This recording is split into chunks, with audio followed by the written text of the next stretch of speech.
Nothing like a good breakfast to send a man whistling off to work. Why, even the toast tasted different. What did you do to it? I gave it to you with only second-degree burns. My, you're certainly in an upbeat mood this AM. Oh, this morning and every morning for the past week. And you know why? Because you've been an angel for a whole week. The 7 days that shook the world, huh? Look what it's done for me. I'm a happy man. Think you can stand another little surprise, Dad?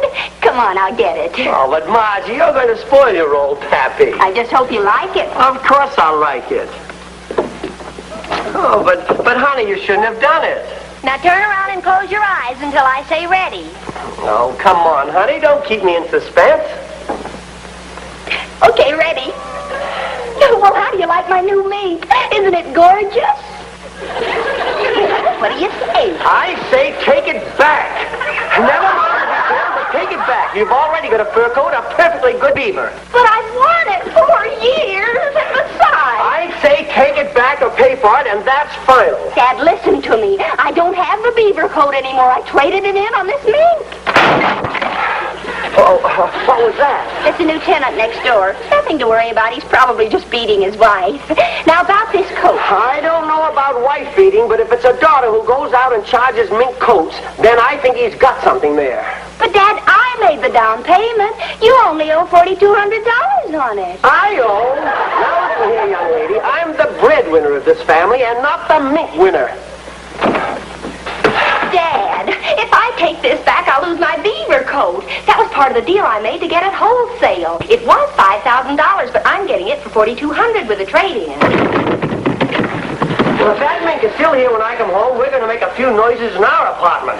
Oh, please, let's arbitrate this thing. If I take this back, I won't have any coat. I have no objection to your keeping it, just my paying for it. So you'd better get busy and earn the money yourself.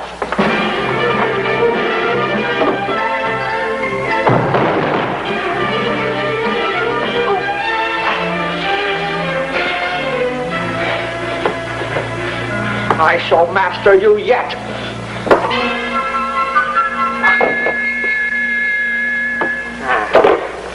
Now we'll see.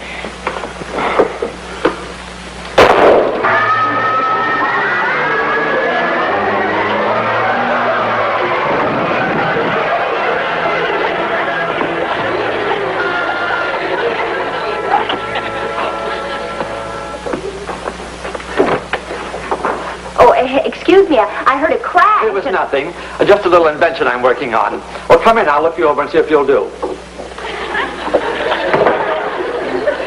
Yes, nice refined pipe. Yes, I think you'll do very nicely as my wife. Your wife? Yes, didn't they tell you at the agency? I need a wife for 3 days. I'm willing to pay $100 a day. Oh, you don't understand. Please, let's not haggle about price. The fee is more than adequate for such a simple task as this. Now, here's the situation. I am the inventor of the Lane Lullaby Lounge. It's a chair, it's a chaise, it's a bed. It's Superman. It is not an object of ridicule, I assure you. A large company is interested, and I will make $1 million off of it when it's perfected. That thing? It doesn't even look housebroken. Well, there are a couple of little things which have to be worked out, which is why I need a wife for 3 days while my Uncle Jim is in town. You understand? Oh, sure. That clears everything up. I am sorry. Let me start from the beginning. My uncle, I am Clyde Lane, sent me here to take a course in business administration at Columbia. But I used the money to work on my latest invention here. Of which he disapproves. But I am determined to succeed. So when I needed more money to perfect my Lullaby Lounge, I wrote Uncle Jim that I had married a purely mythical wife, you see. Most men think those are the best kind. Anyway, he came through with a very generous wedding check and increased my allowance while I'm supposedly attending Columbia. But now that he's coming east, why, I must produce a bride for 3 days only. You see, he's leaving this weekend for Europe. Now is it clear why I called your agency for an actress? Oh, I begged you, but I'm afraid I can't help you. You see, I'm not from the agency. I'm Margie Albright, the girl next door. Oh, my, that is a shame. Well, I mean, it's delightful having such a charming neighbor, but you see, Uncle Jim is arriving tomorrow morning, and Say, why couldn't you do it? Living right next door, you could slip in and out of here easily. Oh, I couldn't do Of that. course, I realize that anyone who can afford a mink coat like that isn't interested in earning money, but... Oh, I would have earned some money, all right. But $300 wouldn't even pay for medical care if Dad found out. That's all the money I have left. Everything else is tied up in my invention. But I'll get it all back and $1 million to boot when the chair is perfected. Say, that gives me an idea. Would you help me out for a $300 interest in the Lane Lullaby Lounge? You mean I might make more than $300? Maybe $4,200? Oh, lots more. It only has a couple of little bugs in it, and I can fix those in a week or so at the most. What do you say, Margie? All right, I'll gamble with you. I'll show Dad he's not the only one in the investment business, by golly. Oh, wonderful. I'll draw up a letter of agreement. You are now a shareholder in the Lane Lullaby Lounge. $300 worth. And you won't be sorry, I guarantee it. Oh, that reminds me. I better call the agency and have them cancel that actress.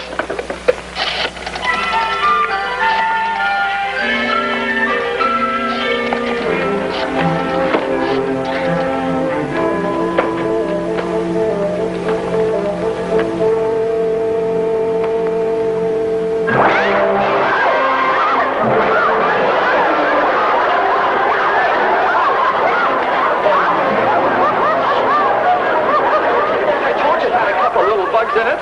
That's the other one. Oh.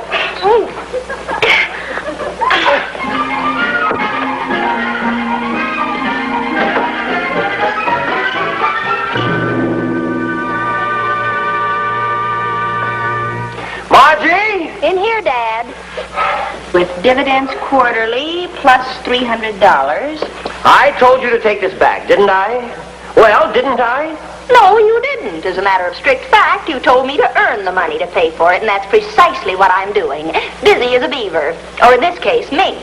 Oh, you mean you've gotten yourself a job? I expect to net the necessary $4,200 within 2 weeks' time, according to my rough figures here. $4,200 in 2 weeks? Now, see here, Margie. If you're up to any of your silly Now, schemes... simmer down, Mr. Ray, simmer down. May I remind you that I'm over 21 and therefore legally irresponsible to you? I mean, not responsible to you. I heard you the first time, and I demand an explanation.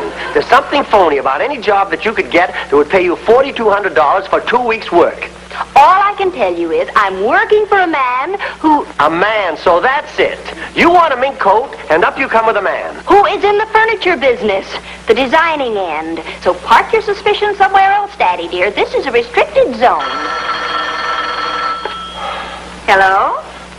Oh, hello there. Margie, you've got to get over here right away. My Uncle Jim is here. I'll be there in 2 shakes. Roger. Gotcha. Wilco. Who was that? That was my boss, Roger Wilco. Well, I've got to go to work. Work at this hour in the furniture business? The key to success in business is to take the hands off the clock.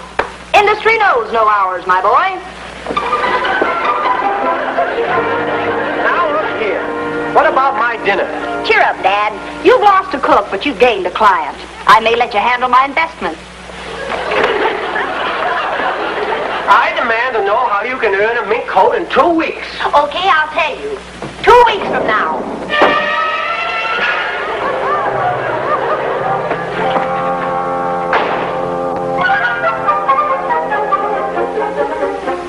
Yes, sir, boy, I think this marriage has done you good. It's got your mind off of those crazy inventions you used to waste your time on. Don't say that, Uncle Jim. I mean, it's really not comfortable. You know how these modern pieces are. That must be Margie now. What happened, dear? Did you forget your key? I told him you were at the neighbor's. Come on, Uncle Jim is dying to meet you. So this is the bride. Welcome to the family, my dear. Welcome to New York, Uncle Jim. George, she's pretty. Can she cook? Cook? Well, of course I can cook. I cook for my dad all the time. That is, before I married Clyde, I mean. Well, I suppose you have dinner already then. I hope so. I'm dying for a good home-cooked meal. Well, it's not exactly ready, but I can whip something up in a jiffy. No, Margie. Let's take Uncle Jim out to dinner. It's his first night in New York. Uncle Jim wants home cooking. I'll just dart in the kitchen and... Yes, the kitchen. Clydie Pie, come and keep Mommy company in the kitchen.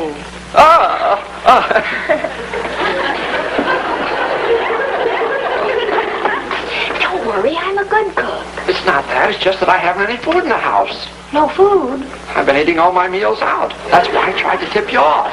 I know. I'll sneak out the back way and raid the refrigerator in my apartment. I've got a whole ham I baked yesterday.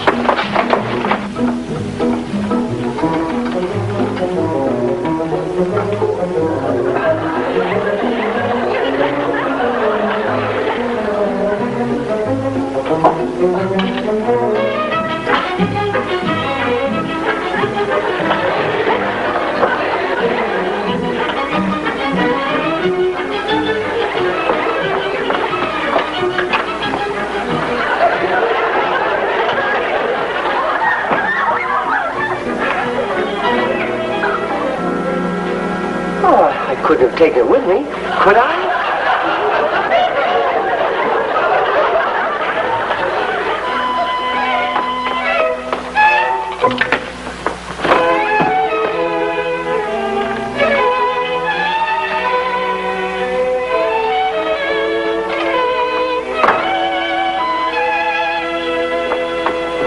Margie!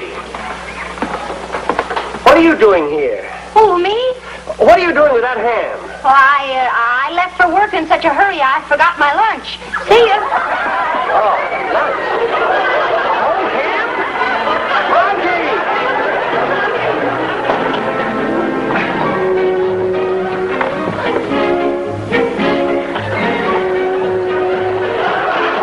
Margie! Oh, where did she go? What's going on here?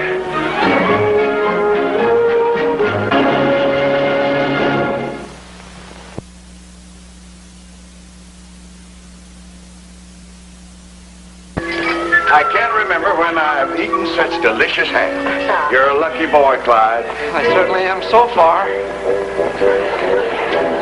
Sit here with me, Uncle Jim. Doesn't anybody ever sit in that newfangled chair? Not for long. I mean, it's not nearly as relaxing as it looks. There's nothing wrong with that chair, Margie. The manufacturer built some new and brilliant ideas into it. That's his old inventor streak coming out. All right, boy. You must like that thing. You bought it. Why don't you sit in it? Sit in it? That's what it's for, isn't it? What's the matter? Something wrong with it? Oh, no, of course not. Oh, my goodness, look at the time. I had no idea it was so late. It's almost bedtime. I hate to rush you off, Uncle Jim, but I have an early class tomorrow. Now, Margie and I will take you to your hotel. Hotel? I wouldn't think of going to a hotel. I'm going to spend the night here with you and my new family. Spend the night here? Yeah, why not? Is there any reason why I can't bunk in the spare bedroom, Margie?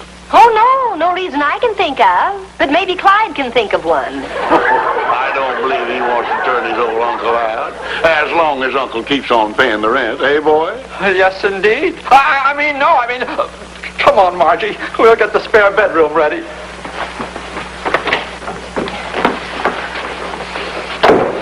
What do we do now? Well, I don't know about you, neighbor, but I'm a-heading for the Piney Woods. The dam's busted. Margie, you can't run out on me now. You've got a stake in this, too. Your new mink coat, remember? Yeah, that's right. There must be some way. It's easy. We'll tuck Uncle Jim in. When he's asleep, I'll pull a fast sneak out the back. First thing in the morning, I'll sneak back in, and he'll find me in the kitchen cooking breakfast. How's that? Oh, Margie, you're a lifesaver. I know. I'd have to have a hole in my head to get involved in the first place. Come on, let's tuck Uncle Jim in.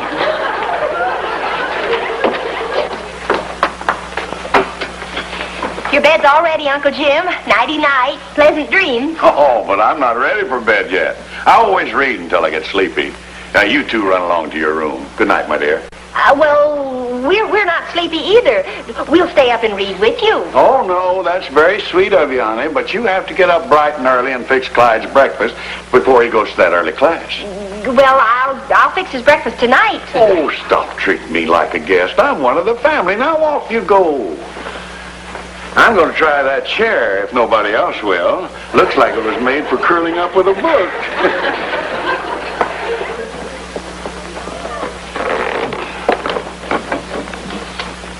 What are all these buttons for?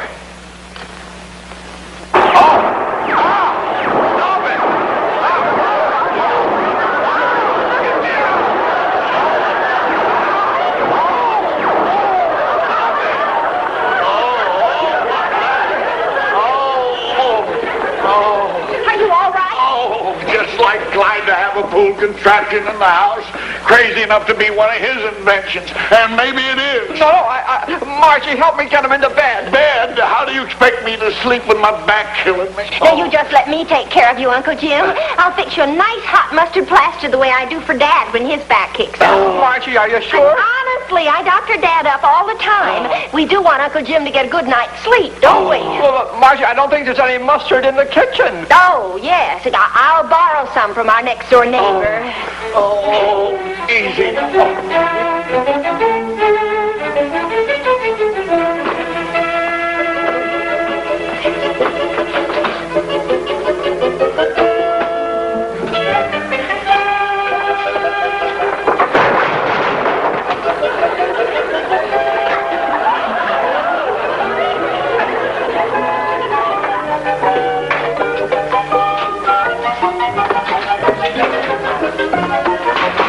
Margie, what are you doing? I forgot the mustard to go with the ham. See ya.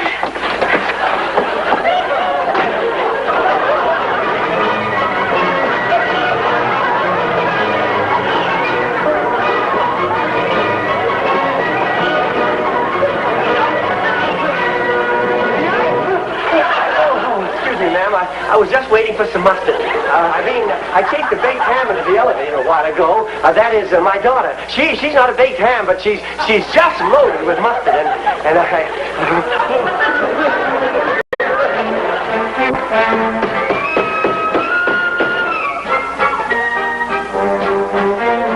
Try to make a monkey out of me, will she? Well, I'll show her. Hi, Dad. Margie, the honest working girl, is home. Dad?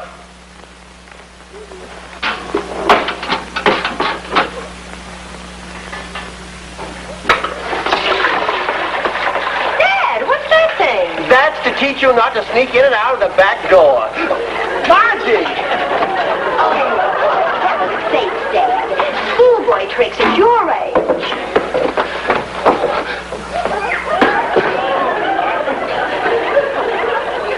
Now you listen to me, Margie. I demand an explanation of this weird job of yours. Dad, it's honest work. I'm not hurting anybody, and you're not involved in any way. Yet, that is. But if you insist on setting up booby traps around the house, I won't be responsible. Now, just a minute.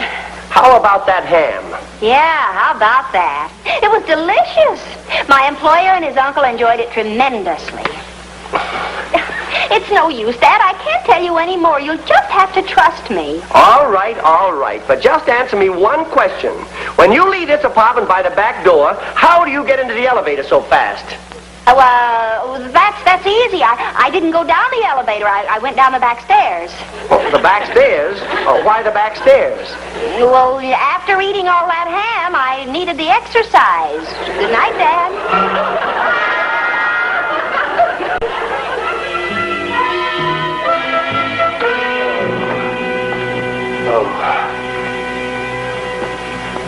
What the devil are you doing? Oh, I was just trying to fix this chair. Fix it. You ought to get rid of it. Yes, sir, I will. What are you doing up at this hour, Uncle Jim? It's almost morning. My back's killing me again. I want Margie to fix me a fresh poultice. Oh. Margie, I hate to wake you, but this is an emergency. I'll fix it, Uncle Jim. There's no use in waking her up. You? If you can't even fix an ordinary chair so it won't maim your guests, I sure wouldn't trust you with hot mustard. Margie. Oh, she's a very sound sleeper, Uncle Jim. Now, why don't you go back to bed? I'll wake her up. Well, all right. Oh. But none of your tricks, boy. I want her to put it on personally.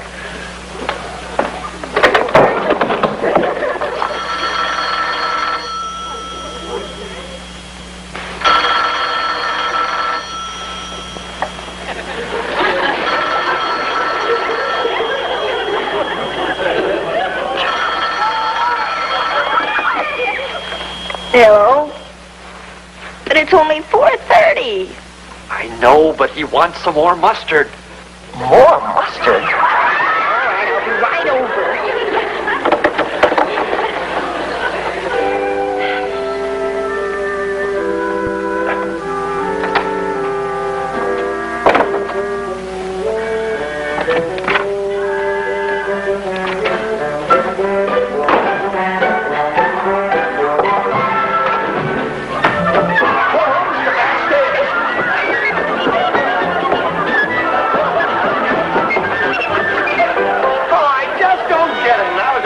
anything but bossing you.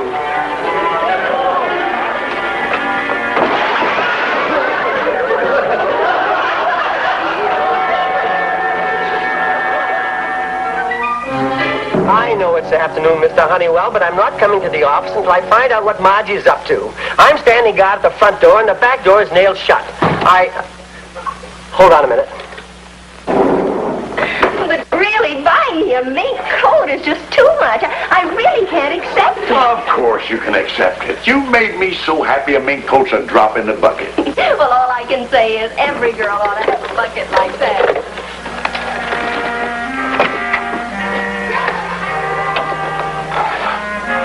Another one. Why, that miserable cur, I'll kill him.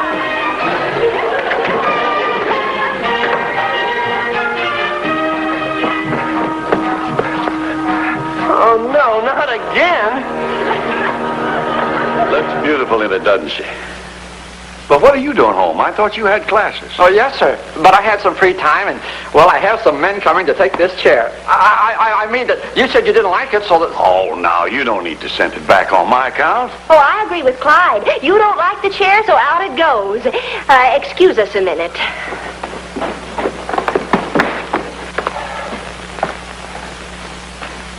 The new neighbor. It's got to be.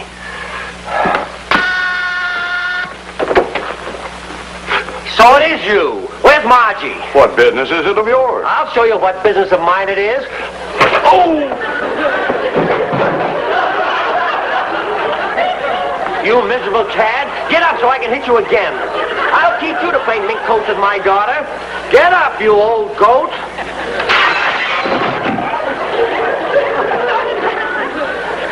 Sorry, Margie, but another second he'd have spilled the beans. Now, we've got to get rid of him before Uncle Jim comes, too.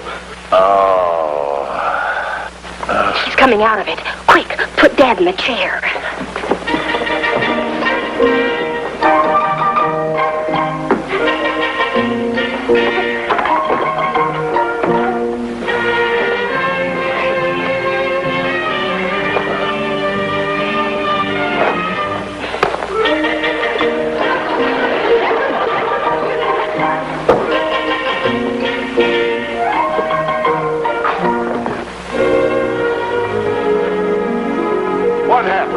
Where's the man who attacked me? Man?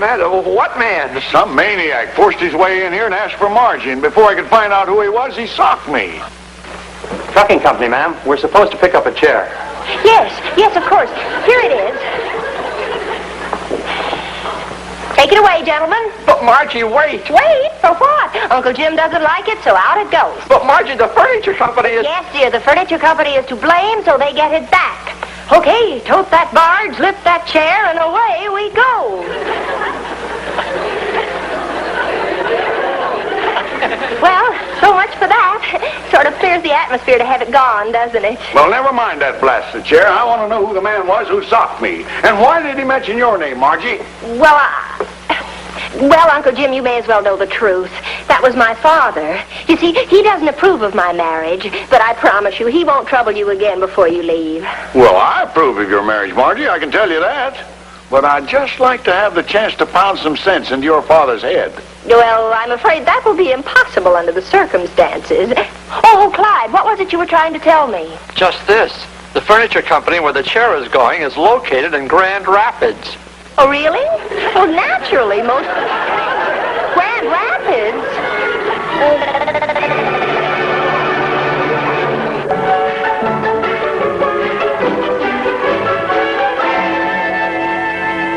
Well, Dad, as Shakespeare said, all's well, etc. Oh, yes, but Shakespeare didn't make lounge chairs that fracture you.